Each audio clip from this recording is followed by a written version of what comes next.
Bienvenue dans cette nouvelle édition de l'Africa Tonight. Voici les titres de l'actualité.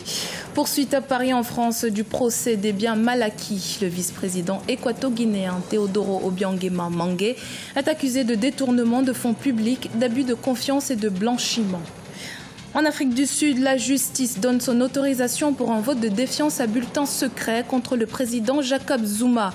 Une décision prise par la Cour constitutionnelle ce jeudi 22 juin.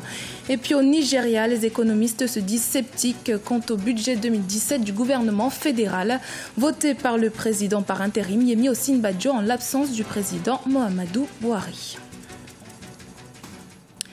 Fils du président équato-guinéen Teodoro Obiang Mbasogo et vice-président de la Guinée équatoriale, Teodoro Obiang Mangué est poursuivi pour blanchiment d'abus de biens sociaux, détournement de fonds publics, abus de confiance et corruption par la justice française. Ce procès, qui a débuté le 19 juin au tribunal correctionnel de Paris, se tiendra jusqu'au 6 juillet 2017. Ce jeudi 22 juin, la suite des audiences auxquelles l'accusé ne s'est pas présenté se poursuivait.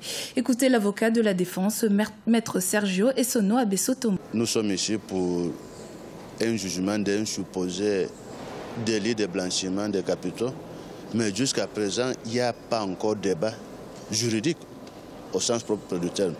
On nous parle de faits politiques, on nous a parlé aujourd'hui d'un supposé contentieux aux États-Unis qui a été fermé parce que notre client a gagné des procès aux États-Unis, à Los Angeles et à Colombie. Nous-mêmes, on a assisté dans la négociation à l'invitation du département de la justice. Il y a eu un protocole transactionnel qui a fermé l'accord. Par conséquent, il n'y a pas eu blanchiment aux États-Unis et par ricochet, il n'y a pas blanchiment en France. Un avis que, logiquement, ne partage pas le camp adverse qui réclame que justice soit faite. Écoutons Salomon Abessondon, le président de la coalition de l'opposition CORED. Nous sommes fiers et très contents de ce procès qui a démarré lundi 19 juin et que la justice sera faite. Cela fait 10 ans que Théodorine et son fils et sa mère sont soupçonnés. Quand l'affaire de l'Aric Bank a été publiée, on a découvert qu'il y avait 25 comptes de noms différents de la famille Obiang aux États-Unis. Ils ont fait fermer cette compte et l'argent est disparu dans le compte. Nous avons des informations que l'argent, des milliards et des milliards, se trouve Bahamas, se trouve en Malaisie, se trouve un peu partout dans le monde entier. Le nouveau Premier ministre algérien Abdelmadjid Tebboune a soumis mardi 20 juin à l'Assemblée populaire nationale le plan d'action de son gouvernement. Celui-ci inclut notamment un projet de réforme des subventions de l'État sur les aliments et services de base. Gladys Mamba. Œuvrer pour que tous les Algériens puissent bénéficier de produits de base, d'eau courante ou encore d'énergie à bas prix. C'est le but du plan d'action économique et social présenté le 20 juin par le gouvernement du Premier ministre Abdelmadjid Tebboune à l'Assemblée populaire nationale. Un dispositif clé pour l'économie algérienne. Le gouvernement est conscient des limites d'une stratégie de croissance assise principalement sur la seule dépense publique.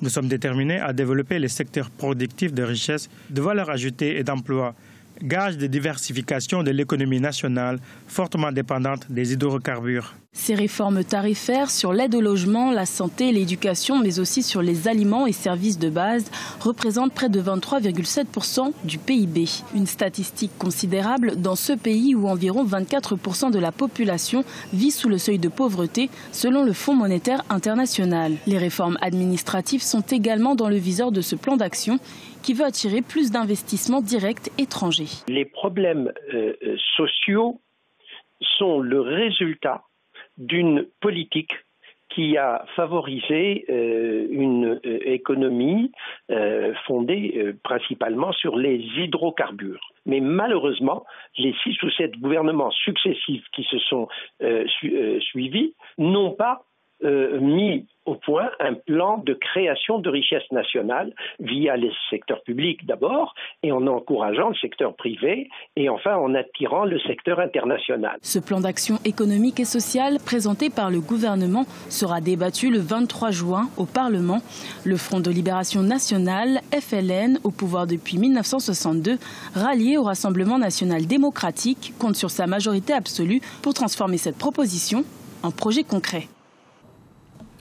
La Cour constitutionnelle sud-africaine a autorisé un vote de défiance à bulletin secret au Parlement contre le président Jacob Zuma ce jeudi 22 juin. Au cœur de divers scandales politico-financiers depuis des mois, le président sud-africain avait jusqu'ici réussi à échapper aux différentes motions de défiance intentées par l'opposition, notamment du côté du Congrès national africain. On se montre confiant. Écoutons à ce propos Jackson Tembu, le chef du groupe parlementaire de l'ANC. L'ANC ne s'opposera à aucune forme de vote au Parlement, qu'il soit à main levée ou anonyme. Nous ne ferons pas obstruction. Quand le comité de l'Assemblée nationale se décidera à présenter la motion de défiance au Parlement, je ne peux vous assurer qu'aucun membre de l'ANC ne la soutiendra. Nous allons vaincre cette motion de défiance comme nous l'avons fait auparavant.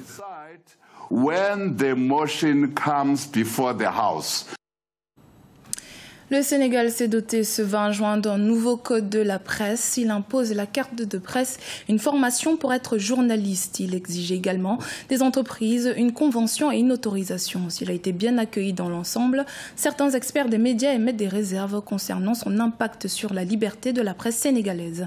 Ibrahima Djoumaba. C'était attendu depuis plus de 10 ans par les professionnels des médias. L'Assemblée nationale du Sénégal a adopté le nouveau code de la presse mardi 20 juin. Il prévoit notamment d'assainir le milieu des médias, mais aussi et surtout impulser l'amélioration des conditions de vie et de travail des journalistes. La promulgation et les décrets d'application du texte sont très attendus par les acteurs des médias. Du point de vue de la liberté de la presse, le code de la presse qui a été adopté hier, donc au niveau de l'Assemblée nationale, n'est pas à la hauteur de la Constitution de 2001 qui a consacré de manière très forte la liberté de presse et la liberté d'expression. Ce code de la presse-là, en réalité, s'inscrit dans le cadre du code pénal qui date de 1965 et qui est extrêmement répressif pour la liberté de presse et la liberté d'expression. Donc nous saluons l'adoption de ce code-là, mais nous sommes inquiets quant à la liberté de presse au Sénégal. Après l'adoption de ce nouveau code de la presse, plusieurs changements sont attendus dans le milieu des médias. L'aide à la presse est supprimée. Elle est remplacée par le Fonds d'appui au développement de la presse. Pour lutter contre la précarité des journalistes dans les rédactions, une nouvelle convention collective est en cours d'élaboration. Nous avons reçu l'accord, en tout cas, des patrons de presse et de l'État, à savoir le ministère du Travail et le ministère de la Communication, pour aller aux négociations afin de signer cette nouvelle convention au plus tard le 15 juillet. Donc, les discussions vont être ouvertes juste après la Corité pour permettre aux gens de discuter et de mettre en place une convention qui va permettre aux acteurs des médias, en l'occurrence les journalistes et les techniciens, d'avoir désormais les moyens pour vivre décemment de leur métier.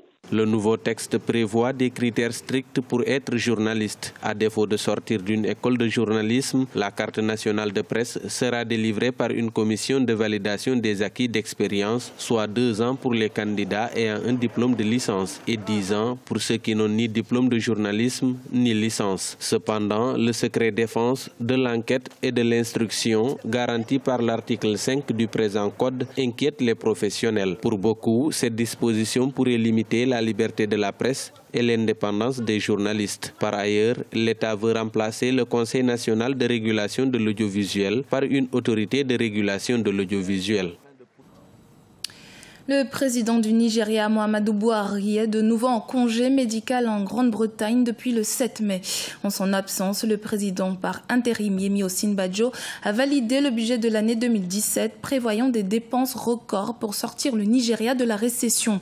Les dépenses seront notamment orientées vers la mise en place de mesures visant à réduire la dépendance du pays aux hydrocarbures. Cependant, les économistes se disent sceptiques concernant ce nouveau plan du gouvernement fédéral. À ce propos, l'économiste nigérien Nigérien Odilim Enwegbara nous donne son analyse. On l'écoute. L'absence du président a aggravé la situation parce que le Nigeria est en récession. Le pays a besoin d'un président actif travaillant chaque jour, suivant la politique monétaire et la politique budgétaire. En termes de politique monétaire, le président par intérim peut appeler le gouvernement de la Banque centrale, mais ne peut pas le rappeler à l'ordre. C'est un problème. Dans une telle situation, une feuille de route économique globale doit être proposée, notamment pour diversifier l'économie, mais le problème est que rien n'a été fait. Ce journal a été réalisé par l'ensemble de la rédaction. Merci de votre fidélité. Dans un instant, une nouvelle édition de l'actualité sur Africa 24.